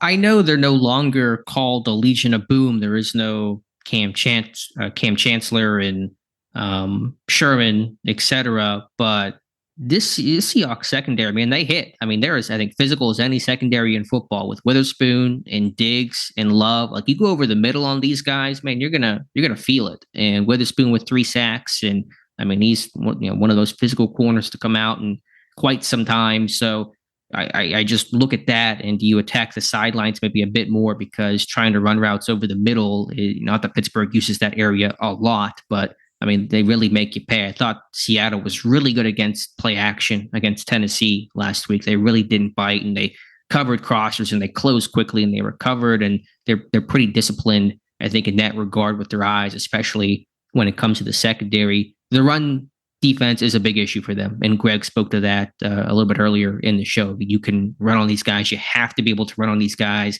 I think using more gap schemes and power concepts to kind of work angles in terms of your down blocks or back blocks, because Seattle likes to one gap and shoot, especially with number 90, Sharon Reed. He's got 7 sacks this year. They want to get these guys upfield. So if you can kind of wall these guys off and work angles well and kind of work their aggressiveness, to your advantage, and you said against them, I think that's going to work well. I saw Philadelphia have a bunch of success with some of their full blocks and, power run game and pulling guards and that kind of stuff. So Pittsburgh, I think, should do the same. But Seattle has not been great against the run this year, and now Brooks is out. You have to be able to run the football. To me, Joe, that's going to be a must in this game. It always is a must for Pittsburgh because they don't win when they don't run the ball, effectively and efficiently. But Seattle can and needs to be run on. Yeah, absolutely. I mean, that's really when we've seen that's been the path to success for the Steelers, and when they can really establish that ground game. When they had that stretch from what was week 9 to week 12, where they had 150 plus yards every game, and that was really when they were playing their best football this season. That's what's going to have to happen. Like you said, the gap schemes are going to be important because this is if they try to run, this is a team that wants to get those guys upfield. Yeah. Then they're going to get hit in the backfield if they try to just dig straight ahead. And we've seen way too much of Steelers running backs getting hit in the backfield over the last few seasons. For sure. Definitely don't need that against Seattle. Just find a way to scheme to, get some holes, get some lanes, and get to the second level. That's going to be one of the major keys for the Steelers this week. Any other thoughts here with this defense, Ross? I think it's, there's talent in that, Seattle defense, I think top to bottom, but they've not been tremendously good. They've allowed a lot of, I think they've had 5 games where they've allowed 30 or more points. That's one of the worst marks in football overall. But any other thoughts here with the Seahawks defense? I think just one matchup that I'm really excited for is seeing, I don't know how many times they'll see each other, but George Pickens and Tariq Woolen. Tariq Woolen's 6'4", so he's, a very oversized corner. So that should be an interesting matchup for Pickens if they end up facing each other there. Yeah, talk about, best on best, big, long receivers and big, long corners. And they don't, Woolen is just kind of a freak of his own. And what I noticed on tape was, and this is a broad statement, but in a lot of 3-by-1 sets, when the offense comes out, 3 receivers to one side and a backside X receiver, the Seahawks will play combination coverage. And so to the trip side, they're going to zone it and they're going to, kind of match it based on how the routes distribute themselves. But on the backside, they're going to lock play man coverage to the backside, this Meg coverage, man everywhere he goes. And so if you get, Pickens backside, there's going to be some opportunities for probably one-on-one coverage to take some shots. And if you get Woolen on Pickens, it'll be really interesting. And potentially Deontay as well, one-on-one, if he can separate and get a step on somebody and do some damage post-catch. And so I think they're a zone-based team, not the old cover 3 like they were under Gus Bradley. They're kind of more cover 6, and I think they're a little more, exotic, and they mix things up more than they used to. But in 3-by-1, they kind of play some combo coverages and will lock the backside. I do think that D-line is talented. I think they have some good players up front. Williams and Maffei's been a bit quieter after a really hot start of the season. But they got him and Reed and Edwards. And so I think dealing with that front 4 is going to be really critical for Pittsburgh. And then just kind of a last note, special teams. They got some good specialists, especially their punter, with Michael Dixon. I have the stat. Dixon's net punting average is better than Presley Harvin's, overall average, pre-net average. And so that just kind of speaks to they have a real weapon there at punter. Pittsburgh has not and does not currently. And so you wonder about, close games like this one. We kind of think it's going to be close. We can presume that field position is going to be, really important. And I think Seattle on paper has the edge there. All right. Any other thoughts here with the Seahawks offense or defense? Anything I missed? Ross, I'll start with you. I don't think I have too much else to add, but the Seahawks are at how many sacks this year? They've 45. got 45. Yeah. So I think that's going to be a key. I think Broderick Jones in particular has been kind of hitting a wall in terms of his pass protection on the right side there. I think you wrote that article the other day about, are they making the same mistake they made with Kevin Dotson or going down that path? So it's going to be interesting to see. They have a lot of bodies that they rotate through their D line, and they're very strong up front there. So I think that's kind of one of the key matchups that I'm looking forward to. Just real quick, getting off Seattle for 1 second. Do you agree? Should Jones go back to left tackle, or do you think it's just kind of one of those, maybe teams are getting some tape on him and so they're adjusting to him, and it's less of a left and right tackle issue as it is just an exposure issue for Broderick Jones? It's hard to tell. Some of these guys, say it's like writing with your left hand. Some of them are maybe a little bit more natural. It's hard to tell without talking to Jones. But overall, since he was inserted into the lineup, a lot of good things have happened for the Steelers. Mm-hmm. He's just kind of hitting that wall as of late with his pass protection. So, with Dan Moore Jr., what does he have? 1 more year on his contract? Yeah, so it'll be last year of his rookie deal next year. Okay. Yeah. So, it'll be interesting that'll be a very interesting thing to see what happens with his contract if they end up extending him. And if they do, then, that probably means that Broderick Jones is on the right side for the foreseeable future. Yeah, I think Jones' run blocking has still been excellent, even with his pass game struggles, but you're seeing the pass protection, be an issue. Joe, your thoughts on Jones's future? Is it too early to tell, or do you think he should just go back to the left side next year? Yeah, pass protection was one of the knocks that I kind of had on him coming out, like the way he dropped his hands in pass sets. Obviously, he's a beast of a run blocker. I think you move him back to left tackle. Even after I think it was 2 or 3 starts, he had mentioned that still felt unnatural to him on the right side. And he's just got so much muscle memory and so much experience on that left side in college that, okay, for now it works for Pittsburgh to have your 2 best run blockers at both tackle spots. But I think in the offseason, you move him back to his natural position, somewhere where, he knows what to do more. It's kind of more natural and where he's shown that he's thrived in the past in college. I don't know if he can be that swing guy just because of his lack of experience on the right side, kind of like you wrote about. But I think they have to make a concerted effort to go out and find a starting quality right tackle and move Jones back to the left side, just because they can't make the same mistake like they made with Dotson. Yeah. It's just, you can't hinder a guy's development. The left tackle position is so important too. Jones, I think Jones is their best option in the future, and moving him there is not only best for him, but it's best for the organization. And that's where they're going to get the most out of him. I'm good with him being right tackle this year. I get it. They want their best run blockers out there, and Moore and Jones are their best run blockers, and that matters more for Pittsburgh than pass protection right now. But long term, you're more invested and need to take better care of Broderick Jones than Dan Moore. I'm not trying to be mean to Dan Moore. He's been a hard worker. I like him probably still more than 99% of Steeler fans, but the focus is what's best for Jones. That comes first. And I just don't want to have that lingering question of what if we put him on the left side? Is that really his best spot? And could he be even better at left tackle than right tackle, which kind of is what the question, the lingering regret there probably is with Kevin Dotson. So that'd be my move now. That opens up right tackle, and I don't think Moore can be a right tackle. At least he doesn't think he can be a right tackle. So what that looks like, I don't know. Core 4 is going to be gone after this year. They won't pick up his March bonus, so it's wide open from there. But you'll deal with that with the full off season to find somebody to be the starting right tackle. But yeah, I would put Jones back at left tackle for essentially once the season ends. I'm saying, Jones, you're going back to left tackle. Let's go rep it over there. So that'd be my takeaway. But what we'll do now is actually, I know that Dave Bryant is not here for this episode, but he is here for a segment. Dave and I did record our picks, and we're going to hear from our friends over at MyBookie as well. We did this on Wednesday night, and so we actually have our picks made for the Browns game. Just full disclosure there. So we'll do is we'll take a pause, come back with Dave and myself, and then finish things up with Ross and Joe.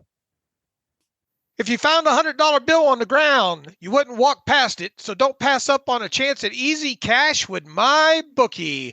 MyBookie has the biggest online selection of odds and contests to fill all your sports betting needs anytime, anywhere, so you can turn that sports knowledge into cash in your wallet.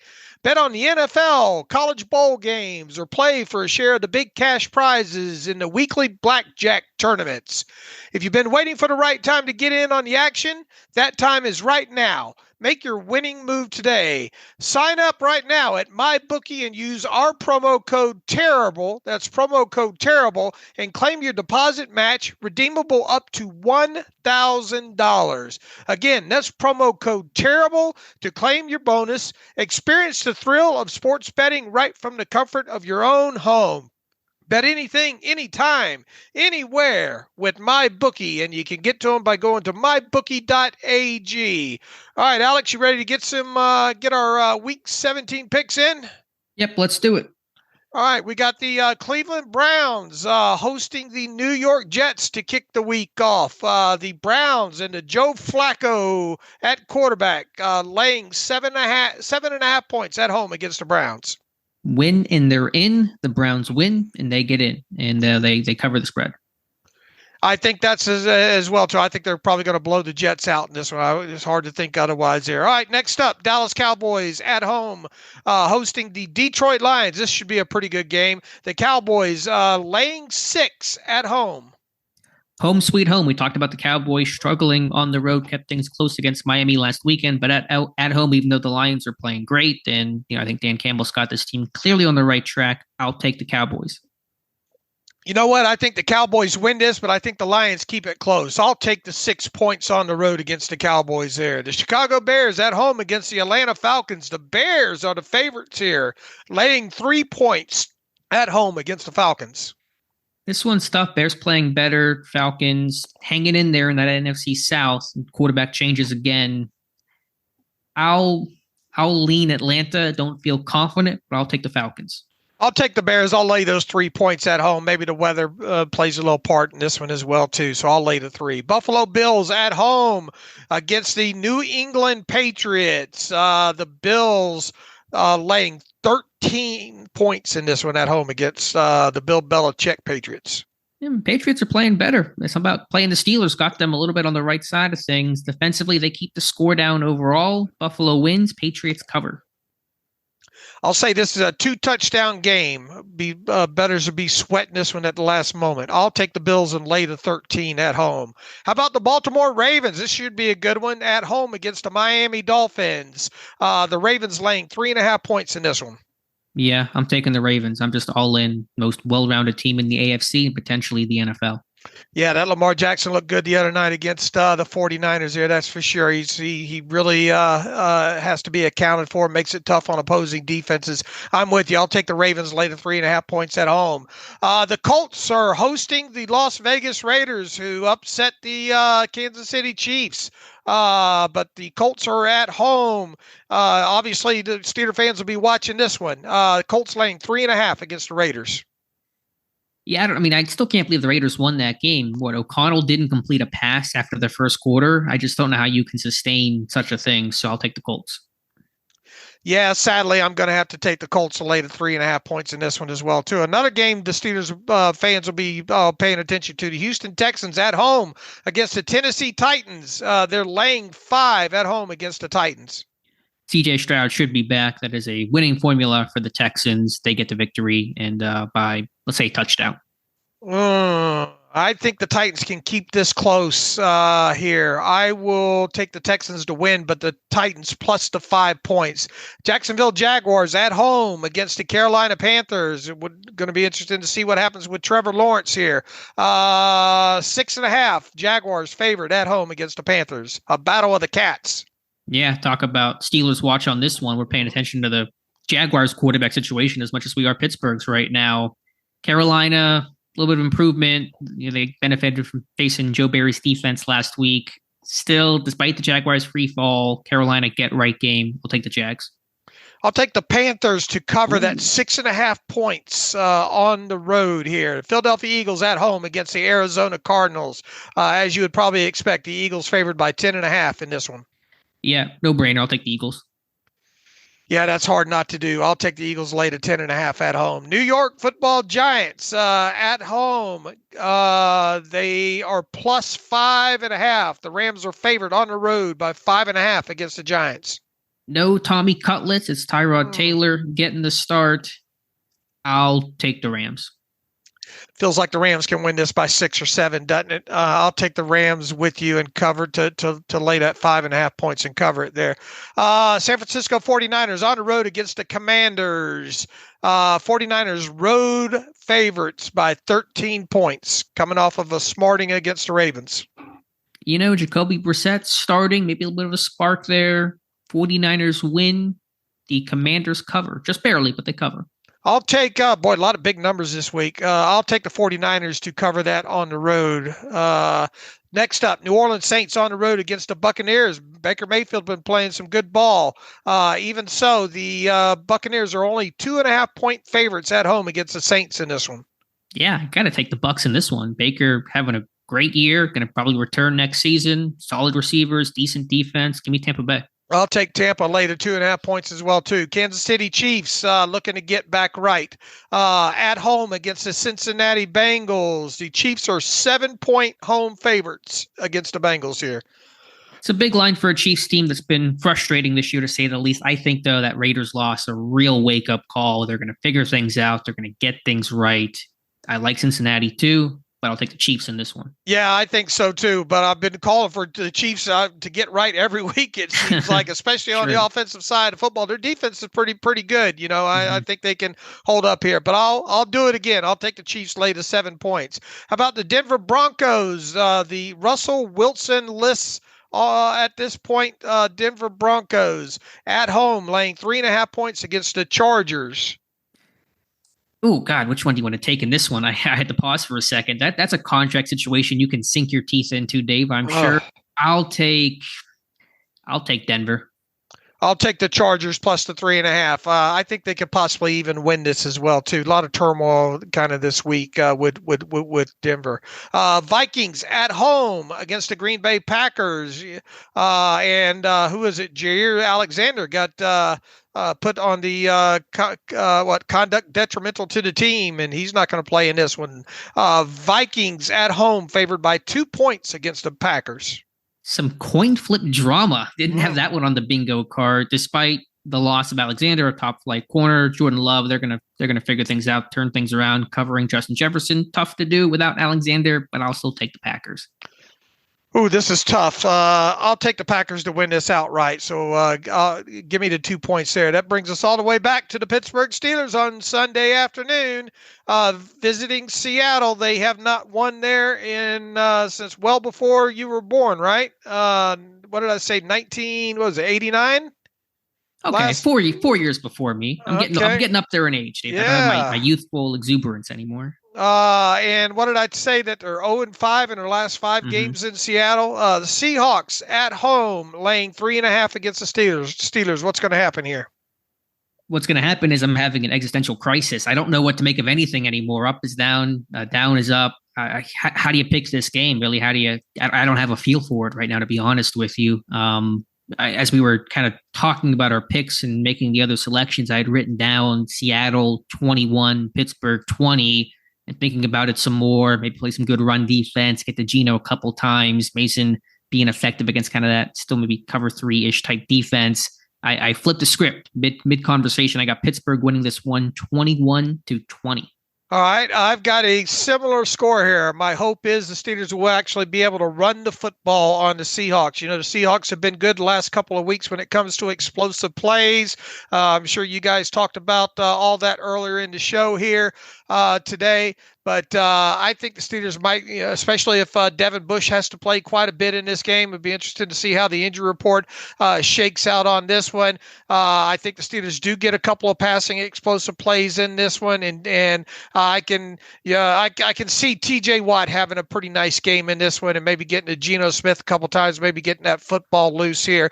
I don't have them scoring as many points as they did against Seattle, but I have the Steelers coming out on top in this one. Maybe a late field goal wins it. The Steelers obviously need this game. I've got it 23-20, Alex.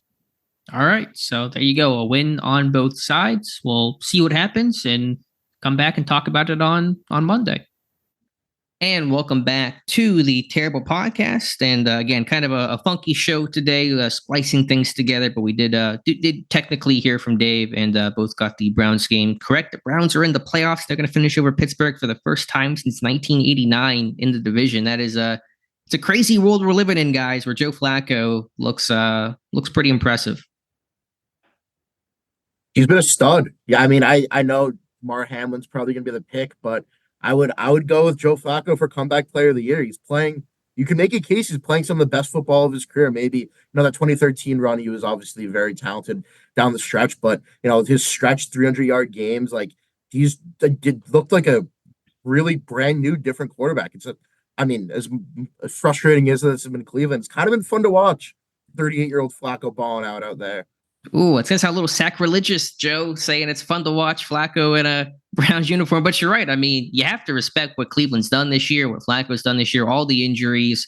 You talk about really where scheme and coaching matters. It really reveals itself, I think, whenever you have injuries, when teams are healthy, it's early in the season, when the waters are calm, coaching probably matters a little bit less. It always matters, but a little bit less. But whenever you're really kind of in the thick of it and you're persevering through all the crap Cleveland's dealt with, you got to give Kevin Stefanski a ton of credit there. Ross, your thoughts on the Browns and their success?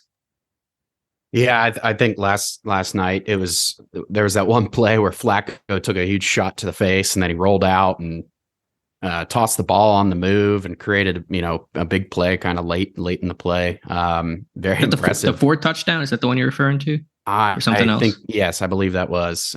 He took a huge punch to the face basically when he was still in the pocket, and then he rolled out and looked like a 10-year younger version of himself. And trying to stay awake on the sidelines in the second half. I mean, that just kind of sums up his age. But, when he steps on the field between those white lines, he's not playing like he's 38. So back to Pittsburgh. Dave and I made our picks, both taking the Steelers. Dave taking Pittsburgh, 23-20, if memory serves. Myself, 21-20. I want to get your guys' picks as well. Joe, I'll start with you. Your prediction for this game between Pittsburgh and Seattle. I'm gonna take the Seahawks 24-17. I think the Lumen Field crowd's gonna play a factor in the game. I just think the Seahawks have a pretty solid roster. The defense has been playing a lot better as of late. I think they've held their opponent to 17 points the last 2 weeks. I just can't get excited. I feel like the Steelers are due for a letdown. Just the way that 3 week stretch, I think, is just beating me down as well as they played against Cincinnati. I just think Seattle's weapons at receiver are going to be tough to stop, and I don't know if the offense is going to be able to move the ball as well as they were last week. So I think this might be a Seahawks victory. All right, fair enough. I respect the honesty there. Ross, what are your thoughts?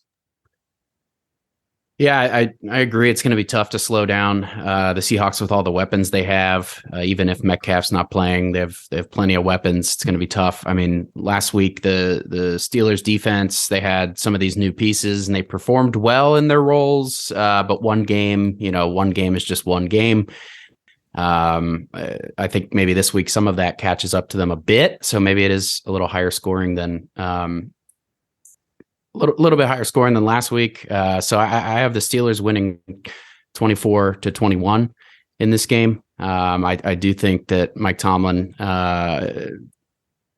despite all of the kind of negative storylines and stuff of the last month, I think he does have this group locked in. I think the group is rallying behind Mason Rudolph. I think the Lumen Field is definitely an interesting X factor with Mason Rudolph. That'll be interesting to see how he deals with that. But the Rudolph, ride the hot hand. I think maybe next week Mike Tomlin's going to have a little bit of a tough decision if Mason pulls this off. It is going to be definitely a different feel for Rudolph compared to last week being on the road against a stronger defense overall. And then I think, again, Seattle having some tape on, okay, this is how the offense looks under Rudolph. I know the Bengals, again, weren't unfamiliar with him necessarily, but 2019, that was last time I think probably he played the Bengals, and it's a totally different world compared to the player and the way these teams are shaped, here in 2023. So that's going to be a challenge. Hopefully Rudolph goes out there and has a great game. He could, who knows, but it may not be as pretty as it was last Saturday. A couple things I forgot to get to, probably should have had earlier in the show. Whenever Dave and I don't have our 6-hour pre-production meeting that we religiously have, I always kind of forget these things. Hines Ward and James Harrison, not among the final 15 finalists to make the 2024 Hall of Fame. So both semifinalists. Again, that was the same story as last year. Listen, I know people love Hines Ward and want him in the Hall, and I get that. But to me, his only chance of getting in the Hall is going to be through the senior committee. I think he'll be eligible in 2036. He's just, at the end of this logjam, it's not going to get any better over time. I just don't see any way in which Hines Ward ever makes the Hall of Fame through the modern era path. Yeah. Do you see, there's a separate discussion to be had about this, but when Antonio Brown becomes eligible, his numbers are certainly up there. And that would be the path of maximum pain for fans in Pittsburgh to see a guy like Antonio get in there ahead of Hines. You think that that's something that could happen? It'll be really interesting with AB. I mean, I think he's eligible. I think I wrote in 2026 or 2027. He's not going to be a first ballot guy. There's too much baggage there. It just kind of depends. Well, it depends on, have we heard from AB in a while by that point? If he's still in the news for all the wrong reasons, then voters are going to turn up their nose at him, and I get that, and that's fine. If he's maybe just kind of gone quiet and people can kind of reflect a little bit more on the actual amazing career that he had on the field, it's going to help his chances. So it's really up to kind of AB and how active he is, I guess, in the media circle. Kind of depends on, I think, maybe how quickly he'll get into the hall. Joe, your thoughts on Ward and Harrison as well? Harrison, he's behind some guys and Freeney and others, and Jared Allen, for example. So he's got a tough path as well. Yeah, with Ward, like you said, there's just too many guys in front of him. It's just a bad time right now to be a Hines Ward-esque receiver with, the Andre Johnsons and the Reggie Waynes of the world all becoming, eligible around the same time. With James Harrison, this guy's on an edge, but it does irk me a little bit. Ronnie Harrison is getting the finals over him. I got into it on Twitter with like a year ago with another Boston writer about the merits of the Ronnie Harrison versus James Harrison, who deserves it more. For Harrison, yeah, it's tough when you're being compared to the likes of the Allens and the Freeneys, but and he just doesn't have, I guess, the career longevity. Kind of broke into the league late. It's an awesome story. I think his numbers may be fringe Hall of Fame, but he's another guy that I think you might have to kick it down the can to the Veterans Committee like Ward, because at this point I just don't know if there's really a path for him to get in either. What was the argument to put Rodney Harrison, I should say, be more specific, over James Harrison? I don't even know where that argument would begin. I think clearly James Harrison deserves it over somebody like a Rodney Harrison. Well, he argued that I think it was something that it was more first team all pros instead of just all. I was like, well, James Harrison is more all pros in general. I'm like, he does it first team, second team. Like, the guy's an all pro more. I'm like, and he's got the defensive player of the year, and he has one of the best plays ever in Super Bowl history. Like, yeah, Ronnie Harrison was a part of some great Patriot teams, but James Harrison was one of the heart and souls of that 2008 defense, which is one of the best defenses of all time. Right. So, I had to stop after a while because I was just getting back and forth and. But sure. It just truly a baffling argument. I don't really. When I saw Ronnie Harrison on the list, I was a little bit annoyed at that. And they both have 2 rings. It's not like Harrison has more rings. I know Harrison. Or actually, I got to be more specific. James Harrison, 05 was a backup and not the starter, but still, they both have 2 rings. So it's not like you can use that as the argument. Not that it means that much to begin with, anyway. So. We'll see. Unfortunate for them. I don't know if that path, is going to get any clearer. I don't see it happening for Ward and Harrison. It's not looking too great right now. Been a tough week for Hines Ward in general. Reporting coming out yesterday, he is no longer going to be the head coach of the San Antonio. How do you pronounce her last name? Brahmas? It's a weird name that I can't wrap my head around. But the former XFL team, that new merger. There's no official new league name, so we'll just call it the XFL San Antonio team. Apparently going to be replaced as the head coach with Wade Phillips. And so Ward, presumably a coaching free agent, if Pittsburgh were to, make some changes on their staff, let's say wide receiver wide receivers coach Chrisman Jackson is gone. It's an easy kind of layup answer. And sometimes those are maybe almost too easy, but I think Hines Ward for wide receivers coach, he reportedly had some interest before back in, I think, 2018 or so. I mean, I could certainly see Hines Ward being a candidate to get hired by Pittsburgh. Ross, what do you think? I mean, that would certainly be interesting. You see some of these effort kind of issues with Deontay Johnson on that fumble, and George Pickens obviously with the Jaylen Warren thing. That obviously is not going to fly with Ward. So it would be interesting if nothing else. Joe, what do you think? Yeah, Ward's. I think it would be certainly. I think it would be a pretty good hire. Ward's kind of been talking a little bit more lately. In the media, offering some of his thoughts on the current Steelers. And the latest, he was on the podcast with Clark Judge and Ira Kaufman talking about George Pickens and, what he would do if he was in that locker room. I think it would be a good fit. I mean, I think Chrisman Jackson's done a pretty decent job. But if the team was going to move on, I really don't know if you can find anybody better who knows the culture more, who can kind of had all this talk about the Steeler way being gone. Well, you want to bring the Steeler way back, bring in Hines Ward as a coach and have him, kind of reestablish that along with Mike Tomlin in this locker room. Yeah, you said it. There's been so much talk and discussion, debate about culture, and Heinz Ward sums up culture in a positive way as well as you're going to find. And I don't know contract statuses. I think typically assistant positional coaches get 2-year deals, and Jackson got hired ahead of the 2022 season. So if that's true, and I'm presuming here, but if that is true, his contract would be up after the season, which would make it more of a seamless transition to move on if Pittsburgh wanted to. Don't know if they will. Not saying that they absolutely have to. I did like the Jackson hire overall coming out, but it's certainly going to be something to watch and probably talked about once the season ends for the Pittsburgh Steelers. So wrapping up today's show, hopefully it didn't run too long. I'm not even sure exactly how long the show is with everything kind of pieced together. But Ross and Joe, thank you guys so much. Really appreciate your filling in. Dave Bryan will be back, of course, on Monday to recap the Seahawks game, win, lose, or draw.